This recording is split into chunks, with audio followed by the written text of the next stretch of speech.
El día del padre, mi hija me regaló un billete de lotería de $2 y luego le regaló a su otra figura paterna un crucero por el Mediterráneo de $13.000 delante de mí. Incluso bromeó con quedarse con la mitad de mis ganancias, mientras él elogiaba su regalo de verdad, y ella sutilmente me hacía un guiño a mi ofrenda. Solo sonreí, pero el peso de ese billete barato era más pesado que cualquier oro. No tenían ni idea de lo que se avecinaba. Me alegra que estés aquí. Sigue mi historia hasta el final.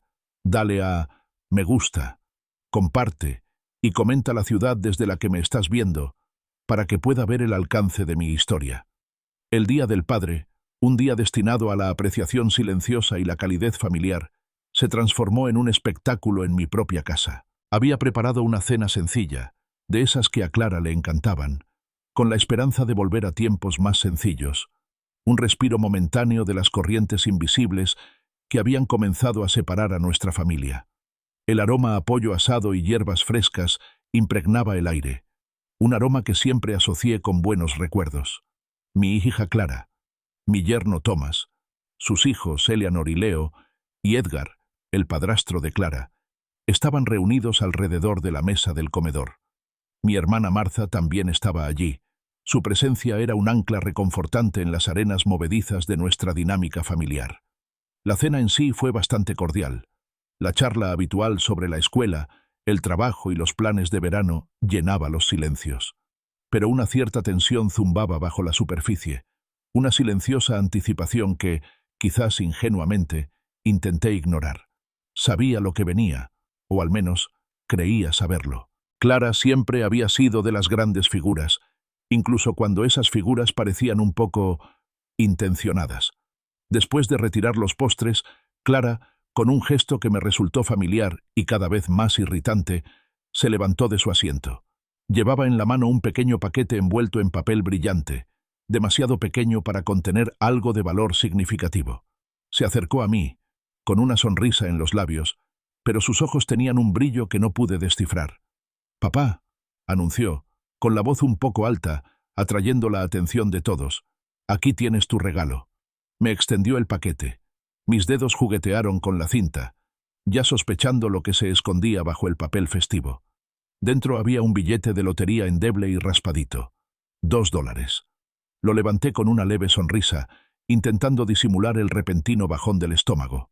«Si ganas», continuó Clara, con tono ligero pero firme, «recuerda que la mitad es mía. Es justo, considerando que fue mi idea». Una oleada de risas incómodas recorrió la sala, rápidamente reprimida. Thomas se aclaró la garganta. Marta simplemente me miró, con una pregunta silenciosa en los ojos. Asentí, con un murmullo evasivo escapando de mis labios. Entonces llegó el momento clave. Clara se giró, con toda su atención puesta en Edgar, sentado frente a mí, con una satisfacción petulante ya dibujada en su rostro. De debajo de la mesa sacó una elegante y considerable caja de regalo, envuelta en papel plateado brillante y atada con un amplio lazo de satén. El contraste era marcado, casi cómico, si no hubiera sido tan humillante. «Y para ti, Edgar», ronroneó Clara, con la voz llena de cariño, «porque te mereces solo lo mejor». Observó cómo Edgar, lenta y deliberadamente, desenvolvía la caja. Sus ojos se abrieron de par en par y un jadeo, perfectamente teatral, escapó de sus labios. Dentro, envueltos en seda, había 2 billetes, exquisitamente impresos. «Un crucero por el Mediterráneo», anunció, con la voz resonando con fingida sorpresa. «Para 2. Clara, querida, esto debe haber costado una fortuna». «Solo lo mejor para ti, Edgar», reiteró Clara, radiante. $13.000 para ser exactos. Todo incluido. 7 días de puro lujo. Me miró fijamente, arqueando sutilmente una ceja. «Esto», declaró Edgar, mostrando uno de los billetes para que todos lo vieran. «Esto es lo que yo llamo un buen regalo, Clara. Una verdadera muestra de agradecimiento». Sus palabras quedaron suspendidas en el aire, una indirecta apenas velada al humilde billete de lotería que aún tenía en la mano. Ni siquiera se había molestado en preguntarme qué había recibido. Clara, que no desaprovechaba la oportunidad de dejar claro su punto, asintió vigorosamente. Edgar siempre me ha apoyado mucho, ¿sabes? Económicamente, sobre todo con nuestra familia. Siempre ha estado ahí para ayudarnos cuando lo necesitábamos. Habló de contribuciones económicas, un claro contraste con mis propios sacrificios, silenciosos y prácticos. Había dedicado mi vida a criarla, a su educación, a asegurarme de que tuviera todas las oportunidades. Había cambiado pañales, me había quedado despierta hasta tarde con fiebre, le había leído innumerables cuentos antes de dormir y había conducido miles de kilómetros para asistir a entrenamientos deportivos y eventos escolares. Mis contribuciones no se medían en dólares, sino en la esencia misma de su ser. Sin embargo, a los ojos de Clara, parecía que solo el dinero contaba de verdad. El ambiente se densificó con una incomodidad tácita. Martha tenía la mandíbula apretada. Su mirada oscilaba entre Clara y yo. Thomas evitaba el contacto visual, raspando el plato con el tenedor. Eleanor, mi dulce nieta, parecía confundida. Sus ojos inocentes percibían la tensión sin comprender del todo su origen. Incluso el joven Leo pareció percibir la incomodidad, con su habitual energía bulliciosa contenida. Todos sabían que esto era más que un simple intercambio de regalos. Era una declaración, pronunciada con una precisión que hirió profundamente. Me quedé allí sentada, con el frágil billete de lotería de $2 como una pluma en la palma de la mano, pero más pesado que cualquier oro. Mi mente se remontó a los años, a las noches que trabajé para pagar la matrícula universitaria de Clara, los turnos extra, los sueños postergados. Recordé las suelas gastadas de mis zapatos, los sacrificios que hice para que ella tuviera libros de texto y una habitación cómoda en la residencia, para que no tuviera que preocuparse por nada. Incontables veces antepuse sus necesidades a las mías, sin pensarlo 2 veces, sin esperar nada a cambio. Verla ahora, tan desdeñosa de aquellos años, tan ansiosa por enaltecer a otro hombre por sus contribuciones económicas, me pareció una traición. Finalmente, la incómoda cena llegó a su fin. Se despidieron, con sonrisas forzadas. Los niños, ajenos a las corrientes más profundas, me abrazaron con cariño. Su inocente afecto fue un bálsamo momentáneo. Uno a uno, se fueron. Clara y Thomas salieron con Edgar. Sus risas resonaban en la entrada mientras hablaban del crucero. Entonces, el silencio invadió mi casa. El persistente aroma a pollo asado se sentía rancio. El aire cargado con el fantasma de las palabras no dichas y las emociones no expresadas. Me quedé solo, con el billete de lotería de $2 aún aferrado a la mano. Solo estábamos yo, y el silencioso aguijón de la falta de respeto de Clara. Una sensación que se me clavó en los huesos, fría y aguda. Los días posteriores al Día del Padre transcurrieron en una bruma de silenciosa melancolía. El recuerdo de la actuación de Clara, el marcado contraste entre el billete de lotería de $2 y el crucero de $13.000, se repetía en mi mente como una película mal dirigida. Intenté ignorarlo, convencerme de que era solo Clara siendo Clara, quizás un poco desconsiderada, pero no maliciosa. Sin embargo, el escozor persistía, un dolor sordo bajo la superficie de mi, por lo demás, plácida existencia. Era martes, recuerdo, una semana después de aquella cena memorable. Como un reloj, un ritual de décadas, me senté en mi viejo escritorio de roble del estudio, con una taza de té tibio a mi lado, para revisar mi extracto bancario mensual. Siempre he sido meticuloso con mis finanzas, un hábito adquirido tras años de presupuestar y asegurarme de que Clara nunca se quedara sin nada. Me gustaba ver dónde iba cada céntimo, asegurarme de que todo estuviera en orden, una sensación de control en un mundo que a menudo parecía caótico. Mis ojos recorrieron las conocidas columnas de débitos y créditos, un ritmo de gastos predecibles e ingresos modestos. Entonces, mi mirada se detuvo en una línea que me dejó sin aliento. Un débito, uno considerable. Mi corazón empezó a latir con fuerza contra mis costillas, un lento y pesado tamborileo, una premonición de algo profundamente inquietante.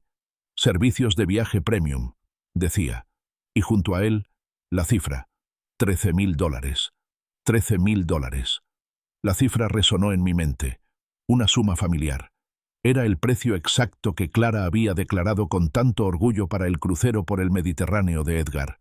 Mis manos, que momentos antes habían estado firmes, empezaron a temblar, arrugando el extracto. Una fría oleada de comprensión me invadió, helándome hasta los huesos. No podía ser. No era eso. No era mi dinero.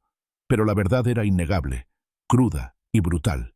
Clara aún tenía acceso autorizado a mi cuenta corriente principal. La había abierto años atrás, tras el caótico fallecimiento de mi esposa, Sara. Clara era joven entonces, apenas había terminado la universidad, y quería que tuviera un fondo de emergencia, por si alguna vez me ocurría algo. Era un gesto de amor, el instinto protector de un padre, una forma de asegurarme de que siempre estuviera bien cuidada. Confiaba en ella ciegamente. Nunca consideré retirarle el acceso, ni siquiera mientras forjaba su propia carrera exitosa y se casaba con Thomas. La cuenta simplemente existía, una reliquia de otra época, un símbolo de confianza inquebrantable que ahora me daba cuenta de que estaba completamente fuera de lugar. Ahora, esa confianza se sentía como una herida abierta. Observé el extracto, las cifras difuminándose bajo una repentina capa de lágrimas. Un nudo se me hizo en el pecho, una terrible mezcla de incredulidad y una creciente oleada de furia que amenazaba con consumirme. No era solo desconsideración, era un acto deliberado, un robo calculado. Mis dedos, aún temblorosos, buscaban a tientas mi teléfono. Marqué el número de Clara, presionando los botones con una urgencia espasmódica. Cada timbre era una espera insoportable. Cada segundo se hacía eterno, intensificando el miedo. Finalmente, contestó, con su voz alegre y vivaz, completamente ajena a la tormenta que se avecinaba en mi interior. «Papá, ¿a qué debo este placer?» Luché por mantener la voz firme, por contener el temblor que amenazaba con delatar el cambio radical que ocurría en mi interior, el suelo desmoronándose bajo mis pies. «Clara», comencé, con la voz más áspera de lo que pretendía, cargada de una acusación que apenas logré contener. «Acabo de revisar mi extracto bancario». Hubo una breve pausa al otro lado, una leve dificultad en su respiración que casi no noté, un destello de consciencia que disimuló rápidamente. «¿Ah, sí? ¿Y?» preguntó, fingiendo indiferencia demasiado rápido. «Hay un cargo de $13,000 de Premium Travel Services», dije, cada palabra como un mazazo, cada sílaba cargada de mi creciente angustia. «Clara, ¿qué es eso?» Silencio. Un silencio denso y cargado de significado se extendió entre nosotros. Casi podía oírla pensar, sopesando sus opciones, decidiendo su estrategia, elaborando mentalmente una defensa. Entonces, soltó una risita desdeñosa, un sonido que me irritó. «Ah, eso. Le compré el crucero a papá Edgar, claro. Te dije que eran $13,000, ¿recuerdas?» Su tono era tan directo, tan desprovisto de remordimiento, tan indiferente ante la violación, que me dejó sin aliento. Se merece algo bueno por una vez. Hace mucho por mí y por Thomas, sobre todo económicamente. Ya sabes cuánto nos ayuda. Apreté la mandíbula. «¿Solías mi dinero?» Las palabras eran apenas un susurro, llenas de una incredulidad tan profunda que rayaba en la agonía. «Bueno, sí, papá. ¿De dónde más lo sacaría? Es dinero de la familia, ¿no?» Su voz se endureció un poco, con un tono defensivo, una sutil advertencia. «Y, sinceramente, no ibas a gastarlo de todas formas. Está ahí, acumulando polvo. Eres tan ahorrativo, papá. ¿Qué tiene de malo?» Frugal. Ella llamó a mi planificación cuidadosa, a mi disciplina de toda la vida, a mi responsabilidad, frugalidad. Ella veía el dinero que había ahorrado con tanto esmero, el colchón que había creado para mi propio futuro, la seguridad que había construido, como algo estancado, sin usar, y por lo tanto, suyo para tomarlo. La sangre rugió en mis oídos, un torrente furioso. «Clara», dije, subiendo la voz, incapaz de contener el temblor, «eso es robo. Eso es robarme». «¿Robar?» Su risa fue más aguda esta vez, incrédula, con un toque de genuina ofensa. «No te pongas dramático, papá. No es robar, soy tu hija. Soy de la familia. Y además», continuó, su voz ganando fuerza, una oleada de autojustificación, «¿qué has hecho exactamente? Tú, ¿qué has hecho por mí últimamente que justifique una suma tan grande de dinero? Siempre has sido muy tacaño». La pregunta flotaba en el aire, un dardo venenoso dirigido directamente a mi corazón. Despreciaba décadas de sacrificio, Años de apoyo incondicional, la base misma de mi paternidad. Negaba cada recuerdo, cada trasnochada, cada madrugada, cada sueño que había reservado para ella. «Hiciste lo que se supone que deben hacer los padres», afirmó, con un tono monótono y frío, como si leyera un guión, despojando de toda calidez y significado a mi rol paternal. «Me criaste. Eso es todo». Edgar, en cambio, se esmeró. Nos ayudó con la entrada de la casa, pagó el colegio privado de Eleanor durante un año. Siempre está ahí con un generoso cheque cuando lo necesitamos. Ha sido un verdadero financiero pilar, papá. Se lo merece. Sentí que se me iba la sangre de la cara.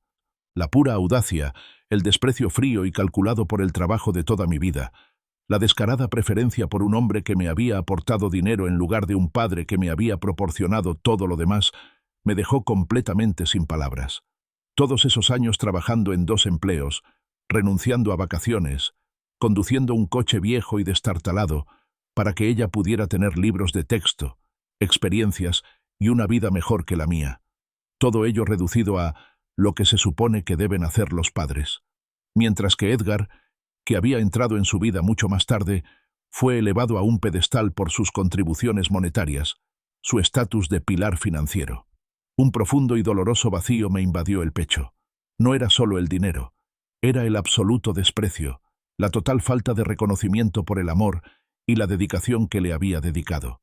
Sus palabras no fueron solo un insulto, sino una completa negación de mi valor como padre, como persona. No pude hablar. No había palabras para contrarrestar semejante muestra de ingratitud, semejante traición. Mi mano, que aún sostenía el teléfono, simplemente colgó. La llamada se cortó con un suave clic, dejándome en el silencio resonante de mi estudio, con el extracto bancario arrugado en mis manos temblorosas, testimonio de su crueldad. Con el corazón roto, permanecí sentado un buen rato, con la mirada perdida. Mi mirada se posó en el pequeño cuenco decorativo sobre mi escritorio, donde aún estaba el billete de lotería de $2, un cruel recordatorio del Día del Padre. Ahora, no era solo un modesto regalo, era un símbolo de su profundo desdén, un marcado contraste con la fortuna que había gastado con tanta alegría desde mí con una repentina oleada de emoción, la necesidad de purgarme de todo vestigio de su indiferencia. Lo agarré rápidamente. El frágil papel parecía un susurro burlón en mi mano. Lo arrugué hasta formar una bola apretada y con un movimiento del brazo lo arrojé a la papelera junto a mi escritorio. Aterrizó con un golpe sordo, igual que mi corazón roto. Después de la llamada con Clara, mi hogar, antaño un santuario de preciados recuerdos, se sentía sofocante. El aire mismo parecía vibrar con los ecos de sus palabras desdeñosas, su crueldad despreocupada. Necesitaba moverme, respirar, escapar de los confines de mis propias paredes. Me puse mis zapatos desgastados y salí a la comodidad familiar de mi barrio. El sol del atardecer proyectaba largas sombras, tiñendo las calles familiares de tonos dorados y ámbar, pero ni siquiera la belleza del día podía penetrar la tristeza que se había apoderado de mi espíritu. Caminé durante lo que parecieron horas, pasando junto a jardines impecables y rosales florecientes, junto a niños jugando en parques, cuyas risas contrastaban marcadamente con el tumulto de mi corazón. Mi mente daba vueltas, intentando reconciliar a la Clara que conocía, la dulce niña que había criado, con la mujer que me había traicionado con tanta frialdad. ¿Cuándo ocurrió esta transformación? ¿Cuándo la empatía y el amor que creía haber inculcado dieron paso a una desconsideración y una indiferencia tan flagrantes?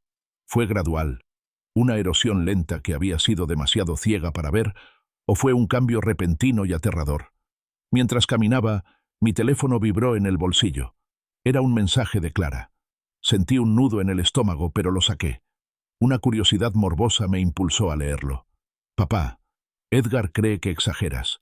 No es que lo necesitaras para nada importante. Te lo devolveremos tarde o temprano, no te preocupes».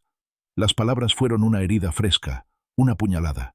No solo no se arrepentía, sino que ahora contaba con el apoyo de Edgar, legitimando su robo con su aprobación. «Cree que exageras». La audacia, el descaro, confirmaba su total falta de remordimiento, su absoluta convicción de que no había hecho nada malo. Al final, una promesa vaga y sin sentido, diseñada para apaciguar, no para comprometerse de verdad. Poco después, recibí otra llamada, esta vez de Martha. Arthur, empezó con voz suave, llena de una compasión que solo agravó mi desesperación. Clara acaba de llamarme. Me contó sobre la situación económica. La voz de mi hermana fue un salvavidas, una conexión con alguien que la comprendía, aunque no hubiera escuchado toda la cruda verdad. ¿Te dijo que sacó $13,000 de mi cuenta para comprarle un crucero a Edgar? Pregunté, con la voz aún ronca, con un profundo dolor en ella. Ella lo explicó de otra manera, admitió Martha con suavidad. Dijo que lo había tomado prestado, que tienes tanto y nunca lo gastas, y que Edgar realmente se lo merecía. Lo hizo parecer un malentendido, que estabas siendo irrazonable por estar molesta. Se me escapó una risa amarga. ¿Un malentendido? Martha me robó. Así de simple. No fue prestado. Se lo llevaron sin permiso, y luego lo justificó diciendo que no lo necesito, y que Edgar lo merece más que yo. Relaté la conversación, sus palabras desdeñosas, sus frías comparaciones con las contribuciones financieras de Edgar. Martha escuchó pacientemente. Sus jadeos silenciosos acentuaban mi relato. Arthur, lo siento mucho. Nunca imaginé que pudiera ser tan insensible. Le has dado todo. Sus palabras, aunque reconfortantes, también sirvieron para subrayar la profundidad de la traición de Clara. Mi determinación se endureció entonces. La ira, que había estado latente bajo el dolor, comenzó a hervir. No se trataba solo del dinero. Se trataba del respeto, de la dignidad, del vínculo fundamental entre padre e hija. Ella lo había destrozado, y no podía quedarme de brazos cruzados y permitir que siguiera faltándome al respeto, que me utilizara. A la mañana siguiente, fui directamente al First National Bank. Entré con paso decidido y la mente despejada. Me acerqué a Brenda, una amable mujer que llevaba años ayudándome con mis cuentas. Brenda, dije con voz firme, necesito revocar el acceso autorizado de Clara a todas mis cuentas, con efecto inmediato. Le expliqué la situación brevemente, controlando mis emociones, pero la tensión en mi voz era evidente. Brenda, siempre profesional, simplemente asintió, con una mirada comprensiva. El papeleo fue rápido y decisivo. Al firmar el último formulario, una sensación de profunda satisfacción se mezcló con una profunda tristeza. Era un paso necesario, una medida de protección, pero también parecía cortar una conexión vital. 3 días después, el teléfono volvió a sonar. Era Clara, con una voz que esta vez no era alegre ni radiante, sino estridente, llena de furia e indignación. «¡Papá! ¿Qué hiciste?», gritó, sin rodeos ni preámbulos. «Rechazaron mi tarjeta en Nordstrom. Rechazada. ¿Puedes creerlo? Delante de todos. Estaba intentando comprarme un vestido nuevo para el crucero, y solo decía fondos insuficientes. Fue humillante. Las palabras fondos insuficientes fueron como música para mis oídos, un pequeño y oscuro consuelo en el páramo de mis emociones. «Eso es porque te quité el acceso a mis cuentas, Clara», dije con calma, con voz firme, sin delatar mi agitación interior. «Me robaste. Usaste mi dinero sin permiso. Tengo todo el derecho a proteger mis finanzas». Su respuesta fue una cascada de indignación, un torrente de autocompasión y amenazas apenas disimuladas. «¿Robé? Papá, te dije que te lo devolvería. Estás siendo completamente irrazonable. ¿Sabes cómo me hiciste quedar? Como una persona común y corriente que no puede permitirse sus compras. Me humillaste. Me hiciste quedar como una tonta». La ironía no se me escapó. Se sintió humillada por una tarjeta rechazada, mientras que ella me había humillado abiertamente el Día del Padre y luego me había robado. «Tú misma te lo buscaste, Clara», respondí con voz firme. «Tú tomaste tus decisiones». «¿Ah, sí?», siseó con voz venenosa. «Te arrepentirás de esto, papá. No tienes ni idea de las consecuencias que estás buscando. Esto no ha terminado, ni de lejos». Colgó, y el clic agudo resonó en el repentino silencio. Me preparé, sabiendo que sus amenazas no eran vanas. Y de hecho, las consecuencias comenzaron a manifestarse casi de inmediato. Más tarde esa noche, mientras revisaba mis redes sociales, algo que solía reservar para actualizaciones alegres de amigos y familiares, me topé con las publicaciones de Clara. Allí estaban, una serie de selfies entre lágrimas, con los ojos rojos y la cara manchada de rímel cuidadosamente aplicado, presentándose como la víctima definitiva. «No puedo creer que mi propio padre me hiciera esto», decía una publicación, acompañada de una foto suya con aspecto angustiado. «Me dejó completamente de lado solo porque le pedí dinero prestado para un regalo. Siempre ha sido tan egoísta, tan controlador, nunca le importó nadie más que él mismo». Otra publicación detallaba su humillación en Nordstrom, tergiversando la historia para presentarme como una madre cruel y despiadada que la saboteó deliberadamente. Solo quería hacerle un favor a Edgar, por todo lo que hace por nosotros, y mi propio padre me castigó por ello. Los comentarios ya estaban lloviendo, un aluvión de compasión e indignación dirigidos a mí. «Lo siento mucho, Clara. No te mereces esto. Algunos padres son unos monstruos egoístas imposibles. Obviamente está celoso de la generosidad de Edgar. Ánimo, niña. Eres una buena hija». Sus amigos, conocidos, incluso algunos parientes lejanos, la apoyaron, creyendo su versión cuidadosamente elaborada de los hechos. La humillación pública había comenzado. La traición era total, y ahora estaba a la vista de todos, tergiversada y distorsionada. Los días posteriores a la campaña de Clara en redes sociales fueron un oscuro período de aislamiento. Evitaba revisar mis publicaciones, un acto deliberado de instinto de supervivencia, pero la persistente presencia de sus acusaciones era palpable, incluso fuera de línea. Podía sentir los sutiles cambios en mi vecindario, la forma en que algunos conocidos evitaban el contacto visual, los susurros que parecían seguirme mientras caminaba por mi ruta habitual. El juicio era silencioso, pero estaba allí, un pesado manto que cubría mi otrora pacífica existencia. Clara me había pintado con éxito como la villana, y yo, reacio a airear nuestros trapos sucios al mundo, no tenía defensa pública. El silencio, lo sabía, solo amplificaba su narrativa. Una noche, sin poder dormir, inquieto por el peso de su traición y el dolor persistente en mi corazón, me encontré cambiando de canal de televisión sin rumbo. Los anuncios y repeticiones nocturnos me ofrecían poca distracción. Justo cuando estaba a punto de apagar el televisor, me detuve en un canal de noticias local. El presentador, con un aire de entusiasmo casi exagerado, anunciaba los resultados del sorteo de la lotería estatal. Era el Powerball. Rara vez, o nunca, prestaba atención a esas cosas. Era un juego de tontos, siempre pensé, un impuesto a la esperanza. Pero algo, una inexplicable atracción, me hizo detenerme. Quizás fue el puro aburrimiento, o quizás un deseo inconsciente de distraerme de mis problemas. El presentador resplandeció mientras la máquina de lotería comenzaba a girar, escupiendo bolas numeradas. Uno a uno se anunciaban los números ganadores, que se mostraban claramente en la pantalla. Los números ganadores del Powerball son 7, 14, 23, 35, 42, y el Powerball es 18, 7, 14, 23, 35, 42. Powerball 18. Se me cortó la respiración. Una extraña sacudida me recorrió el cuerpo, una repentina descarga eléctrica al reconocerlos. Esos números. ¿Dónde los había oído antes?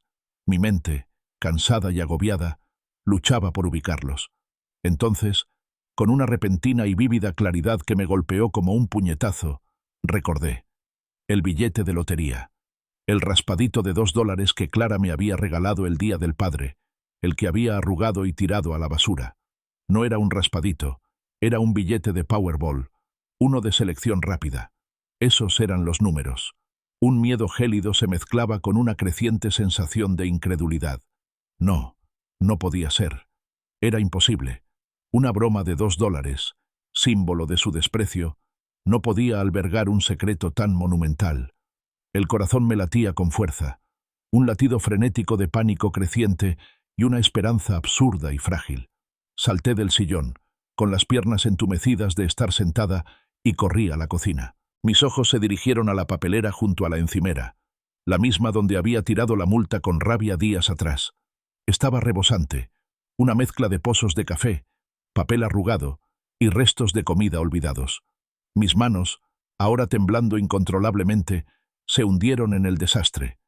El olor fue repugnante al instante, pero apenas lo noté. Revolví la basura. raspando con los dedos migas olvidadas y envoltorios pegajosos, mientras mi desesperación aumentaba con cada intento fallido. Esto era una locura. Estaba rebuscando en la basura un papel que había desechado conscientemente, un papel que no podía ser lo que creía. Y, sin embargo, no podía parar. La imagen de esos números, tan clara en mi mente, me animó a seguir. Finalmente, mis dedos rozaron algo delgado y rígido, de textura familiar. Lo saqué. Un billete de lotería arrugado, manchado de café y, lamentablemente, algo sucio. Estaba enroscado y arrugado, con un aspecto insignificante entre los restos de la cena. Corrí al fregadero, abrí el grifo y, con cuidado y meticulosidad, lavé la suciedad, aún con las manos temblorosas. El papel era delicado, amenazaba con romperse, pero lo manejé con la reverencia de un arqueólogo que desentierra un objeto invaluable. Lenta y minuciosamente, lo alisé sobre la encimera. Las manchas se desvanecieron y los números impresos emergieron del caos. Mis ojos recorrieron las filas, y allí estaban, claramente claros. Powerball, 18, todos ellos, todos los números coincidían. De repente, sentí que las rodillas me flaqueaban, amenazaban con ceder.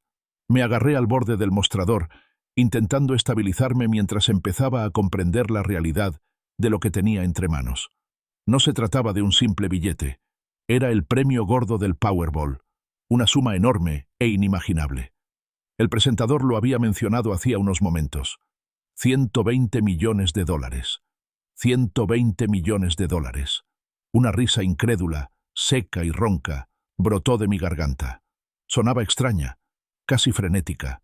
Era eso. Era la broma cósmica. El regalo de $2, presentado con tanto desprecio, comprado con tan despreocupada indiferencia hacia mis sentimientos, era ahora una fortuna. Una fortuna que había estado en mi cubo de la basura, literalmente tirada. Me encontré marcando la línea directa de la lotería estatal, con los dedos aún entumecidos por la sorpresa. Una voz automatizada, tranquila y distante, leyó los números. Los números ganadores del Powerball de fecha del sorteo son 7, 14, 23, 35, 42, y el Powerball es el 18. Luego enumeraba los diferentes niveles de premios, culminando con el gran premio. El premio mayor estimado de este sorteo es de 120 millones de dólares. Colgué el auricular. La mano me temblaba tanto que casi se me cayó. Me dejé caer en una silla de la cocina, mirando el pequeño billete húmedo sobre la encimera, con la mente dando vueltas. La ironía era tan profunda, tan cruelmente exquisita, que era casi insoportable.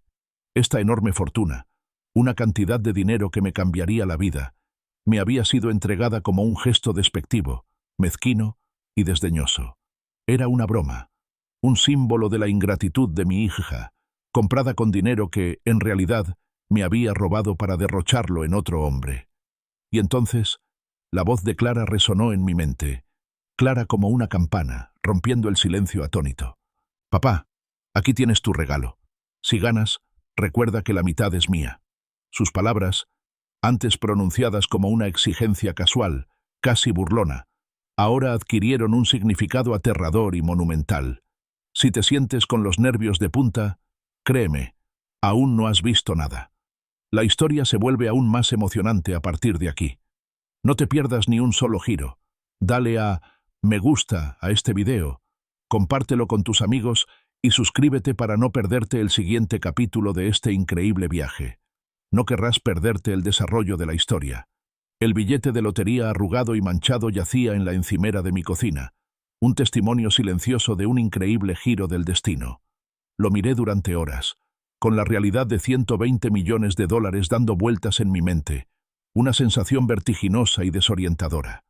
El impacto inicial dio paso a una extraña calma, una sensación de tranquila determinación que se instaló en mi interior.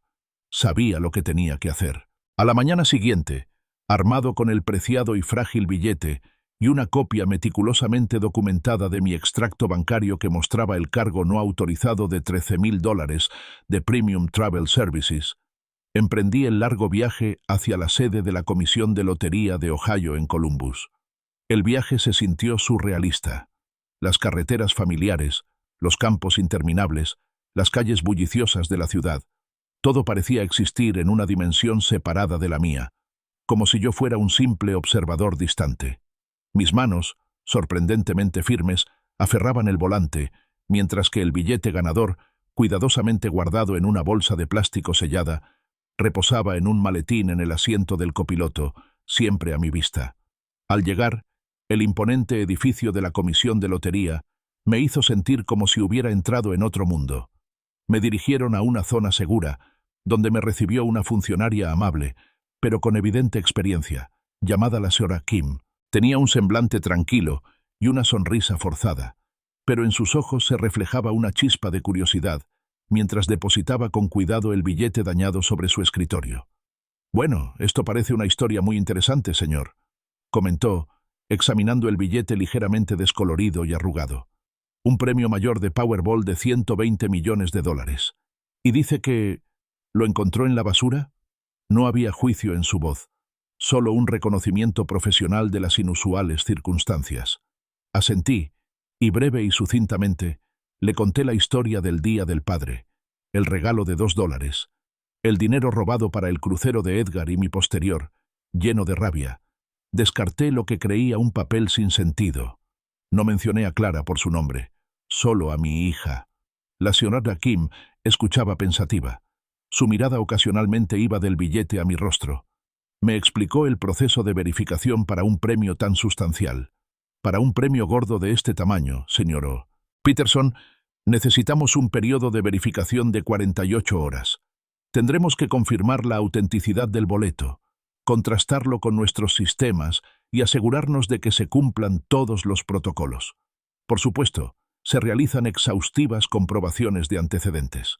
Luego me entregó un grueso fajo de papeles, detallando las distintas opciones de pago, una suma global o una anualidad, y las inevitables implicaciones fiscales.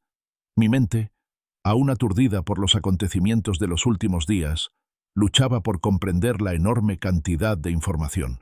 Anualidad, suma global, impuestos federales, impuestos estatales, estrategias de inversión. Era abrumador.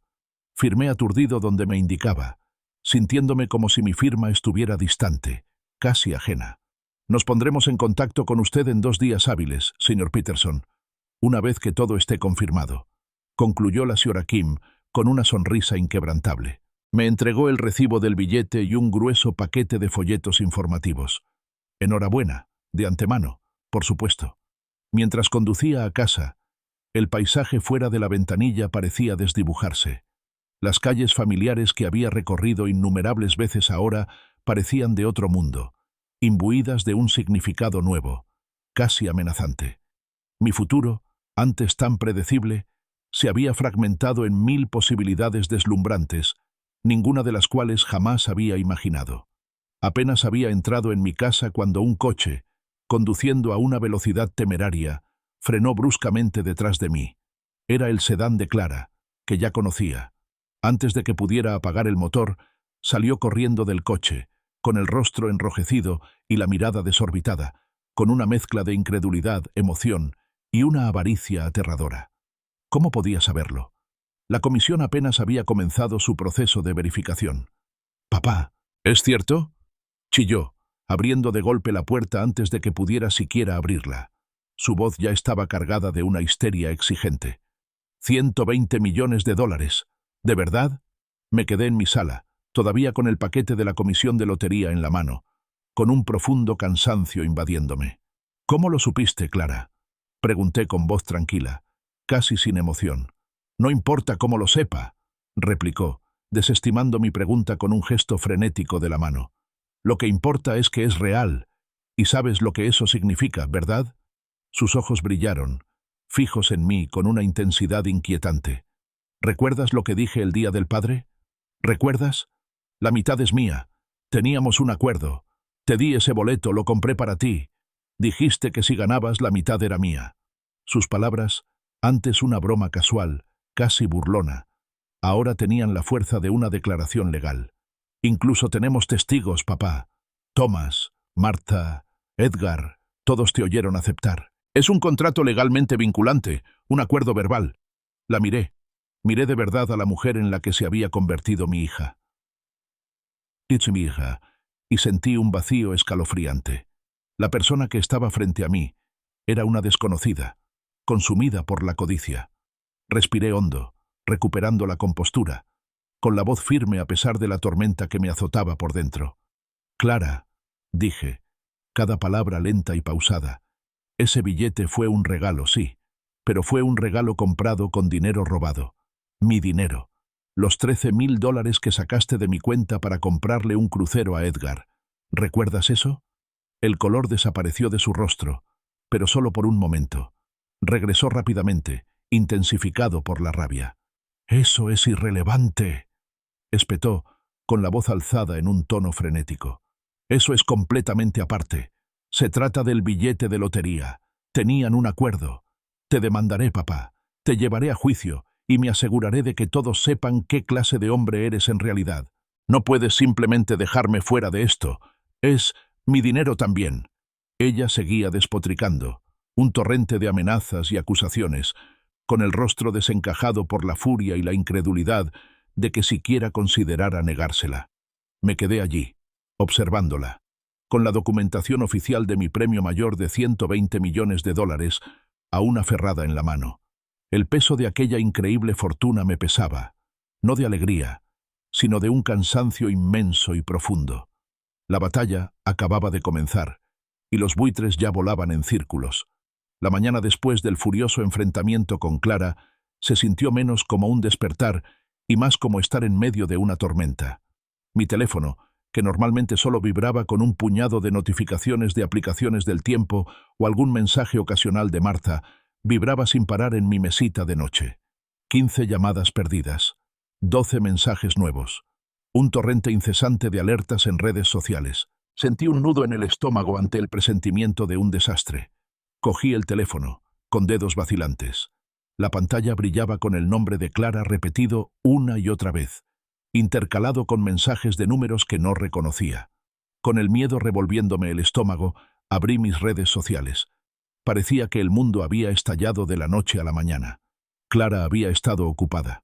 Sus publicaciones iniciales, las selfies llenas de lágrimas y las acusaciones de crueldad y egoísmo, no eran nada comparadas con esta nueva avalancha.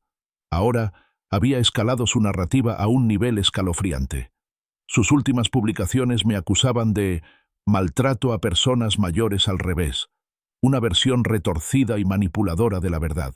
De alguna manera, había desenterrado fotos mías poco favorecedoras, fotos espontáneas donde podría haber parecido severa o cansada, y las yuxtaponía con videos recientes y llorosos de ella misma, con la voz temblorosa mientras contaba su historia inventada de un padre avaricioso y vengativo. Me está castigando por atreverme a tener éxito, por atreverme a amar a un hombre que realmente mantiene a nuestra familia. Sollozaba en un video, cuidadosamente colocada para que la luz iluminara sus lágrimas. Cree que solo por ser mayor puede controlar a todos, incluso mis decisiones de vida. Intenta arruinarme, aislarme, todo por un simple regalo que le compré a Edgar con mi propio dinero, dinero que ahora afirma que era suyo. Y entonces, añadiendo una insidiosa capa de credibilidad profesional a la teatralidad emocional de Clara, Edgar se unió a la contienda. Lanzó su propia campaña en LinkedIn y Facebook, utilizando su red profesional para difundir las mentiras de Clara. Sus publicaciones estaban cuidadosamente redactadas, rebosantes de falsa preocupación y justificada indignación. Como alguien que cree en los valores familiares y la conducta ética, presenciar el abuso financiero a personas mayores es devastador, declaraba una de sus publicaciones de LinkedIn, con una selfie sombría y empática. Es trágico cuando una generación mayor se deja llevar tanto por la avaricia que se vuelve contra sus propios hijos, poniendo en peligro su bienestar financiero y su estabilidad emocional por disputas insignificantes. Me compadezco de Clara, que está pasando por una situación tan difícil con su padre biológico. No me mencionó por mi nombre, pero el contexto era inequívocamente claro. Me pintó como un anciano codicioso y vengativo, aferrado a la riqueza y que arremetía contra su desinteresada hija. El teléfono sonó, sobresaltándome. Era Marta. Su voz estaba teñida de preocupación y un toque de incredulidad. «Arthur, ¿qué pasa? Mi muro de Facebook está a reventar. Clara y Edgar te acusan de cosas terribles. ¿Maltrato a personas mayores? Arthur, ¿qué demonios te han hecho? Le expliqué con voz monótona y hueca. La audacia de sus mentiras, la malicia calculada, me dejaron paralizado. Martha escuchaba. Sus jadeos y exclamaciones de «¡Oh, Arthur!» acentuaban mis palabras. Prometió intentar defenderme, aportar algo de verdad al torbellino de desinformación, pero sabía que era una batalla perdida contra un ataque tan coordinado. Los grupos locales de Facebook y las apps del barrio, normalmente llenos de carteles de gatos perdidos y consejos de jardinería, ahora bullían con acalorados debates sobre el drama familiar de los Peterson. Muchos, influenciados por las emotivas súplicas de Clara y las declaraciones autoritarias de Edgar, se pusieron de su lado. «Ese viejo avaricioso debería estar avergonzado», decía un comentario. «Clara es una hija tan buena. Siempre está dispuesta a ayudar a los demás. Está claro que su padre solo está celoso». Mi reputación, forjada durante años, estaba siendo destrozada, pieza a pieza, por desconocidos y conocidos por igual. En contra de mi buen juicio, empecé a leer los comentarios. Era un acto masoquista, cada palabra una nueva puñalada. Las acusaciones, la virulencia, la absoluta certeza de desconocidos que desconocían la verdad, parecían una ejecución pública de mi persona. Me temblaban las manos al desplazarme por la página. Un terror gélido me calaba los huesos. Mi nombre, antes asociado con una respetabilidad discreta, ahora era sinónimo de viejo codicioso, maltratador y monstruo. En medio de los comentarios de odio, empezó a aparecer otro tipo de notificación. Mensajes de diversos canales de noticias, locales e incluso regionales, todos expresando interés en la saga familiar en desarrollo y solicitando una entrevista. Luego llegaron los correos electrónicos y las llamadas de abogados, ofreciendo sus servicios y prometiendo luchar por mis derechos contra tan escandalosa calumnia, o, alternativamente, ayudar a mediar para llegar a un acuerdo justo para Clara. La situación se estaba agravando y rápidamente se convirtió en un espectáculo público. Justo cuando me sentía completamente abrumada, perdida en la tormenta digital, mi teléfono sonó con un número desconocido. Casi no contesto, pero algo me obligó. «¿Hola? ¿Señor Peterson? Este es Robert Caldwell, el padre de Edgar». Fruncí el ceño. ¿El padre de Edgar? Esto fue una sorpresa inesperada. Sabía que los padres de Edgar seguían vivos, viviendo en algún lugar de un condado vecino, pero solo los había conocido brevemente en la boda de Clara y Thomas años atrás. Eran personas tranquilas y reservadas, completamente diferentes a su extravagante hijo. «Sí, señor Caldwell», respondí con voz cautelosa. «Entiendo que está pasando por un momento bastante difícil, señor Peterson», comenzó con voz tranquila, mesurada, sin la típica histeria de las redes sociales. «He escuchado bastante de Edgar y Clara, y he visto sus publicaciones. Sin embargo, tengo otra perspectiva, y creo que deberíamos hablar. En persona. ¿Una perspectiva diferente?» Mi curiosidad se despertó a pesar de mi profundo agotamiento. Sospeché que había problemas, claro. Quizás llamaba para reprenderme aún más, para exigirme que le diera a Clara su mitad. Pero su tono no era acusatorio, era casi compasivo. «Me gustaría conocerte, si estás dispuesto», continuó el señor Caldwell. «Hay un lugarcito tranquilo llamado Murphy's Diner, justo al lado de la autopista 34. ¿Lo conoces?» Lo hice. Era un lugar clásico y modesto, conocido por su café fuerte y sus desayunos grasientos. Un territorio neutral. «Sí, conozco Murphy's», respondí, con un destello de intriga que superó mi cautela. «¿Cuándo te gustaría quedar? ¿Mañana por la mañana, digamos a las 8?» sugirió. «Creo que tenemos mucho que discutir que podría arrojar algo de luz sobre esta lamentable situación». Acepté, con una extraña mezcla de aprensión y esperanza en mi interior. ¿Qué podría decir el padre de Edgar? ¿Podría haber un aliado inesperado en esta amarga lucha? ¿O se trataba de otra trampa, una capa más del elaborado plan de Clara y Edgar para arrebatarme mi nueva fortuna? Solo el tiempo y una reunión en Murphy's Diner lo dirían. El aroma a café recién hecho y tocino chisporroteante impregnaba el aire en Murphy's Diner, un aroma reconfortante que me alivió la ansiedad. Cuando llegué a la mañana siguiente a las 8, el señor Caldwell ya estaba sentado en una mesa destartalada junto a la ventana, con una taza de café humeante frente a él. Era un hombre de serena dignidad, con el cabello plateado bien peinado y la mirada firme y directa. Su presencia contrastaba marcadamente con la energía ostentosa y ambiciosa de su hijo, Edgar, quien prefería los restaurantes de moda y de lujo con entradas imponentes. «Señor Peterson», saludó, extendiendo la mano. Su apretón era firme. «Gracias por recibirme». «Señor Caldwell», respondí, sentándome frente a él. «Admito que estoy un poco confundido sobre por qué llamó». Tomó un sorbo lento de café. «Estuve allí, señor Peterson, el Día del Padre. Estaba visitando a mi hijo, Edgar, y me invitó a la cena de Clara y Thomas en su casa. Me quedé en silencio, observándolo todo. Sus ojos, de un sorprendente tono gris acero, se encontraron con los míos. Escuché las palabras de Clara. Vi el billete de $2. Vi los billetes del crucero. Y la oí bromear sobre llevarse la mitad si ganabas. Se me cortó la respiración. Estaba allí, sin que yo lo viera, testigo silencioso de toda aquella humillante farsa. «No hubo negociación, señor Peterson», continuó con voz tranquila, clara y precisa. «Ningún acuerdo. Nunca se estableció un contrato verbal. Un regalo, por su propia naturaleza, es incondicional. El comentario de Clara fue casual, incluso frívolo, hecho. Después el regalo fue entregado. No tenía ningún valor legal ni imperativo moral. Una oleada de profundo alivio me invadió, una sensación física que me hizo encorvar los hombros. Alguien más lo había visto, alguien objetivo, alguien que comprendía la verdadera naturaleza de su don. «Estoy profundamente decepcionado de mi hijo Edgar. Mi hijo Edgar», declaró entonces el señor Caldwell, con una sombra en el rostro. Su integridad, o la falta de ella, se ha vuelto cada vez más evidente. Y Clara, su comportamiento es igualmente reprensible. Lo he observado durante algún tiempo. Los mueve una codicia que, francamente, me avergüenza.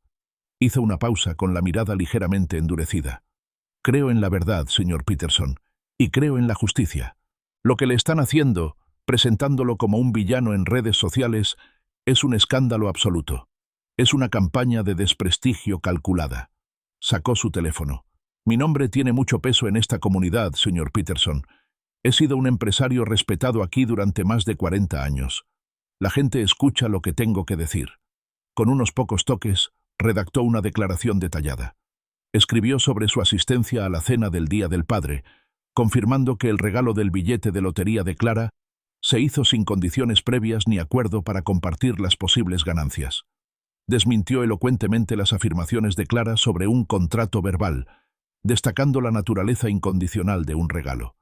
También aludió sutilmente al carácter de Edgar, expresando su decepción personal por las acciones de su hijo y sus tergiversaciones públicas. Luego, la publicó en Facebook, etiquetando a grupos locales y medios de comunicación relevantes. «Esto debería ayudar», dijo, entregándome su teléfono para leer la publicación. «La verdad saldrá a la luz, señor Peterson, y estaré aquí para dar fe de ello, si llega el caso». El efecto fue casi instantáneo. En cuestión de horas, la opinión pública empezó a cambiar. La publicación del señor Caldwell, con el peso de su intachable reputación, aplastó la indignación fabricada de Clara como un cuchillo caliente corta la mantequilla. Colegas, antiguos socios y miembros respetados de la comunidad rápidamente se unieron en su defensa, afirmando su honestidad e integridad. Los comentarios comenzaron a llover. «Si Robert Caldwell lo dice, es verdad. Clara, deberías avergonzarte. Tu abuelo nunca mentiría. Sr. Caldwell, gracias por decir la verdad». La narrativa, que había estado tan distorsionada en mi contra, empezó a aclararse, revelando el engaño de Clara y Edgar. 2 semanas después, sonó mi teléfono. Era la señora Kim, de la Comisión de Lotería de Ohio. «Señor Peterson», dijo con voz cálida, «el proceso de verificación ha finalizado. Felicidades. Es usted oficialmente el ganador del premio mayor de $120 millones del Powerball». Luego me invitó a una ceremonia pública de entrega de cheques en la sede de la comisión. Dudé un momento. Mi instinto inicial fue evitar cualquier otro espectáculo público. Pero entonces, una idea me asaltó. Transparencia. Reivindicación pública. Esta era mi oportunidad de contar mi historia, de aclarar las cosas, de recuperar mi dignidad. Sí, señora Kim, respondí con una nueva determinación en la voz. Sería un honor aceptar una ceremonia pública. Llegó el día de la ceremonia, brillante y despejado.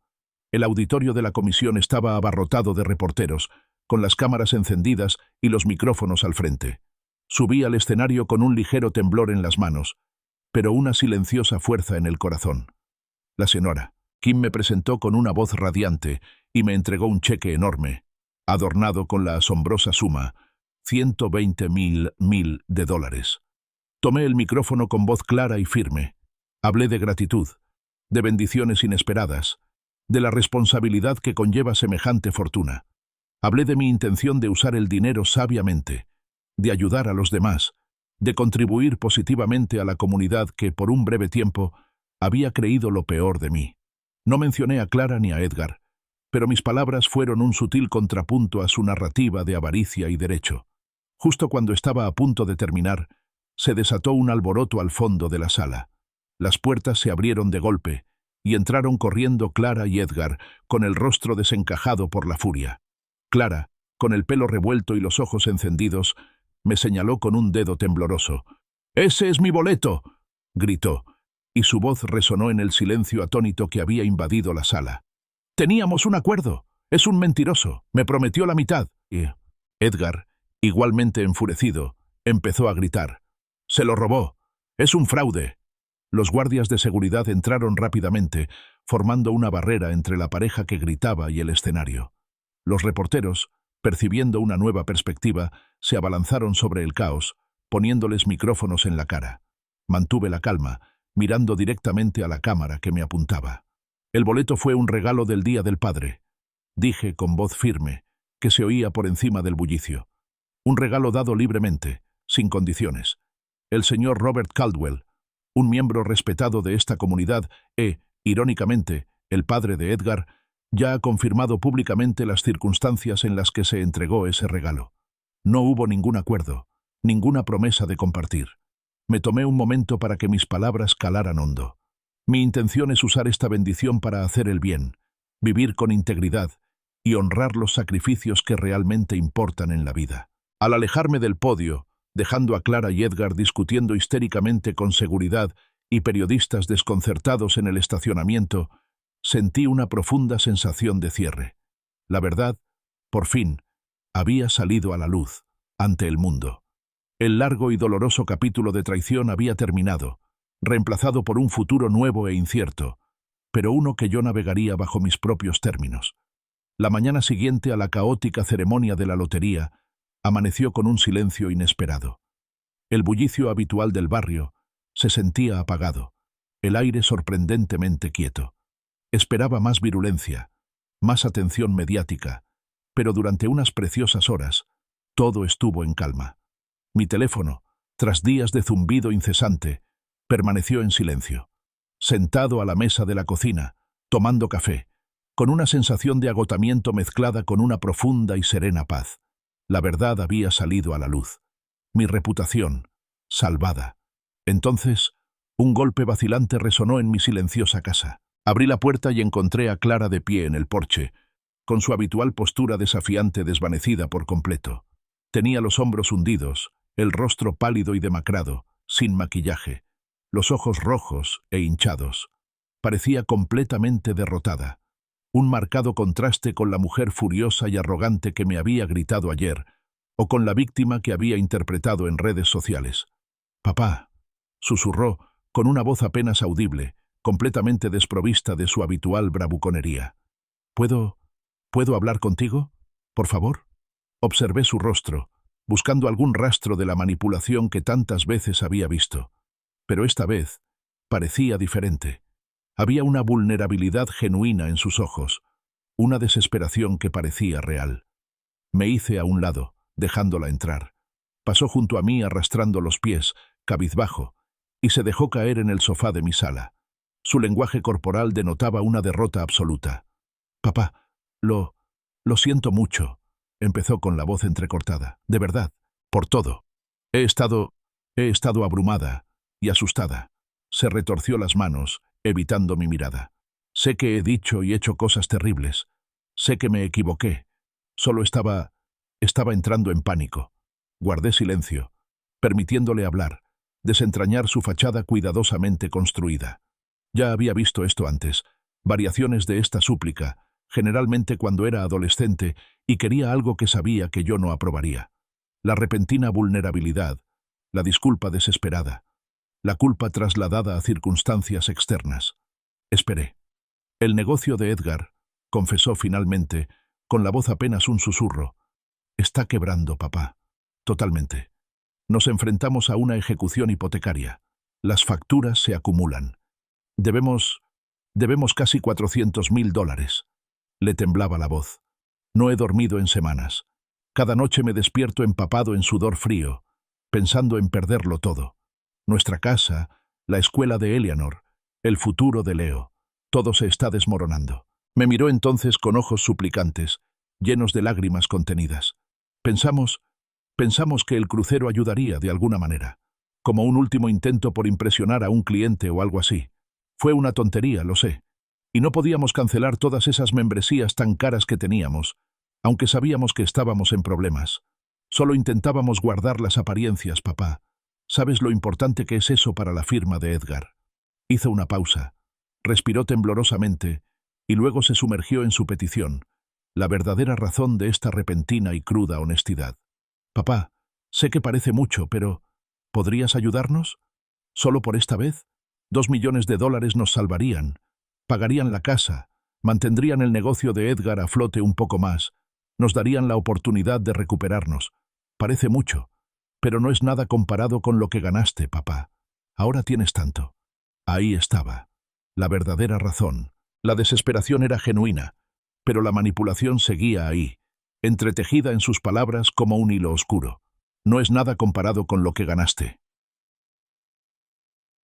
Ella seguía intentando minimizar mi sacrificio, minimizar su petición ante mi nueva fortuna. Recordé su adolescencia, las veces que lloraba y se disculpaba a mares por saltarse el toque de queda o dañar el coche, solo para después pedirme un vestido nuevo o entradas para un concierto. El patrón me resultaba sorprendentemente familiar. Miré a mi hija, la miré de verdad.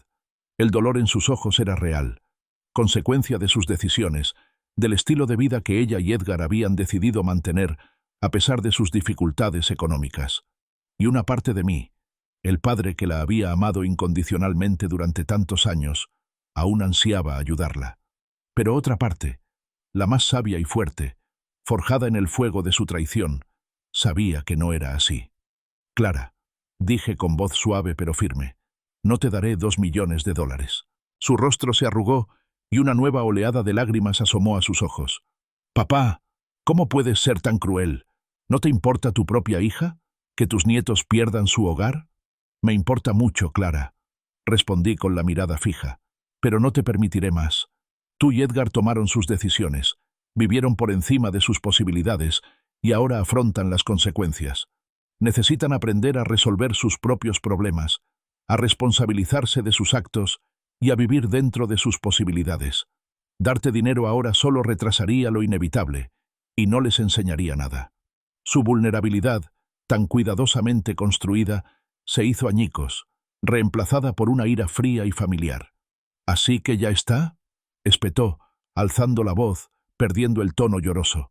¿Vas a dejar que lo perdamos todo? ¿Prefieres ver a tu hija y a tus nietos sin hogar antes que desprenderte de una pequeña fracción de tus nuevos millones? Se puso de pie, temblando de furia renovada.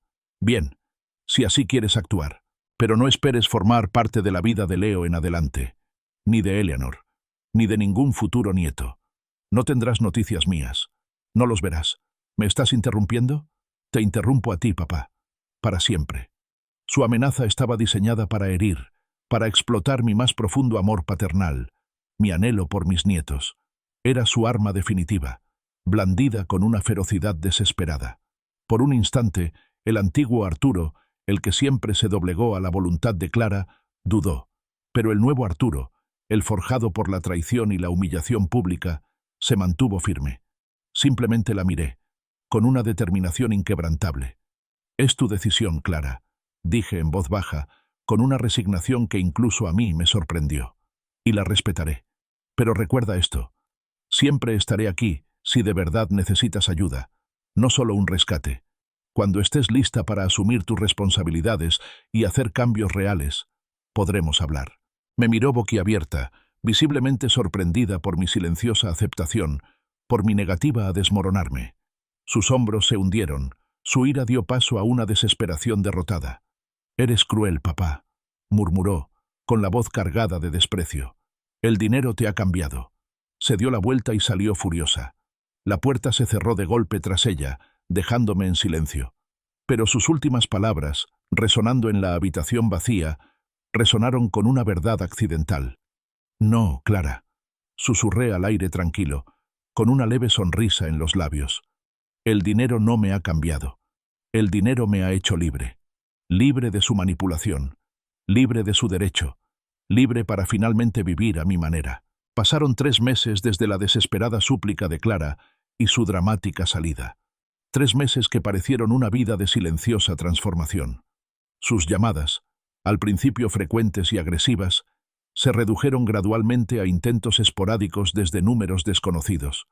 Cada vez sentía una punzada familiar en el pecho, un eco persistente del padre que una vez fui, pero el nuevo Arthur, atemperado por la traición y fortalecido por una renovada determinación, simplemente las dejaba en el buzón de voz. Finalmente, bloqueé su número por completo. Fue un paso difícil pero necesario, un reconocimiento de que algunos puentes, una vez quemados, no se pueden reconstruir, al menos no sin una base de arrepentimiento genuino que Clara parecía no estar dispuesta a sentar. Decidí que era hora de empezar de cero, un nuevo capítulo lejos de los chismes y los fantasmas de mi antigua vida. Vendí mi casa en Columbus y me mudé a 3 horas de distancia, a Dayton. Allí era simplemente Arthur Finch, un nuevo residente, un señor mayor que buscaba una vida tranquila. El anonimato fue liberador, un bálsamo para mi alma herida. Siempre me había encantado trabajar con las manos, una pasión que dejé de lado para dedicarme a mantener a Clara. Ahora, con la inmensa libertad que me daban mis ganancias, me dediqué a esa pasión. Compré un pequeño negocio de renombre llamado Henderson's Classic Auto Restoration. El anterior dueño, el señor Henderson, estaba pensando en jubilarse, y el taller tenía una clientela fiel. Lo bauticé Woods Classic Auto Restoration, un guiño al tranquilo consuelo que encontraba en la naturaleza. No se trataba del dinero, se trataba de un propósito, de la satisfacción de restaurar algo hermoso, devolviéndole su plenitud.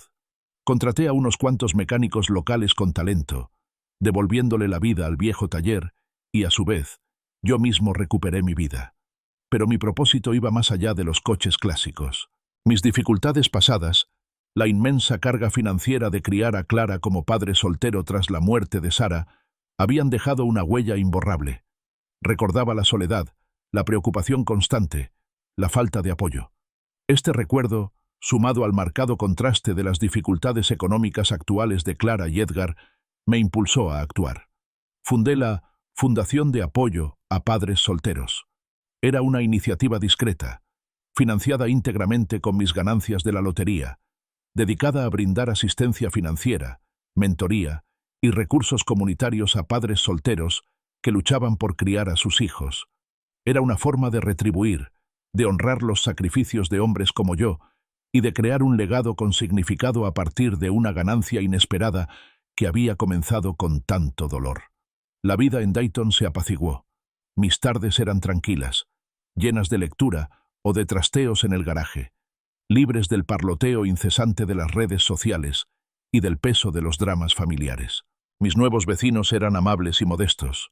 Susan, una viuda amable que vivía al lado, solía traer galletas recién horneadas y compartíamos anécdotas de nuestro día. Su calidez era un suave antídoto para la frialdad que había soportado recientemente.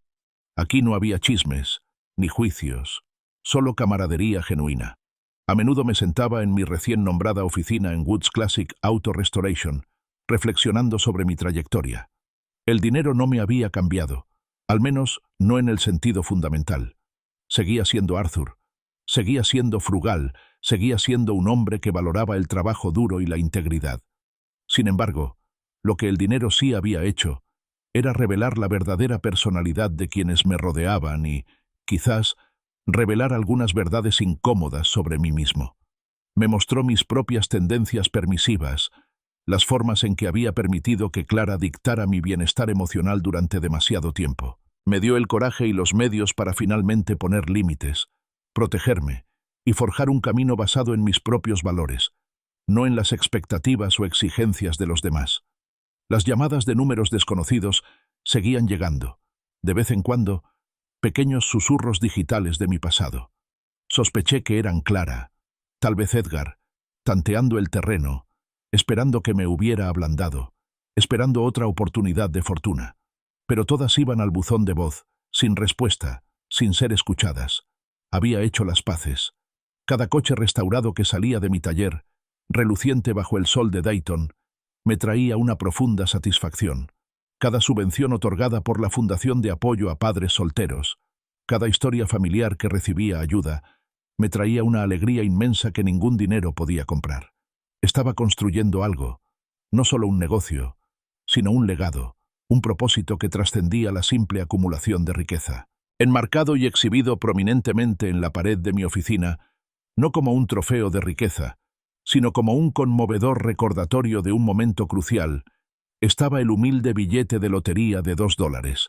Todavía estaba ligeramente arrugado, con las tenues manchas de café aún visibles, testimonio de su paso de regalo sarcástico a la basura y, finalmente, al catalizador de mi nueva vida. Me servía como recordatorio diario, un susurro silencioso en la bulliciosa tienda. A veces los regalos más valiosos vienen disfrazados de basura, y las lecciones más importantes vienen envueltas en dolor. Y en eso encontré mi riqueza más verdadera y profunda.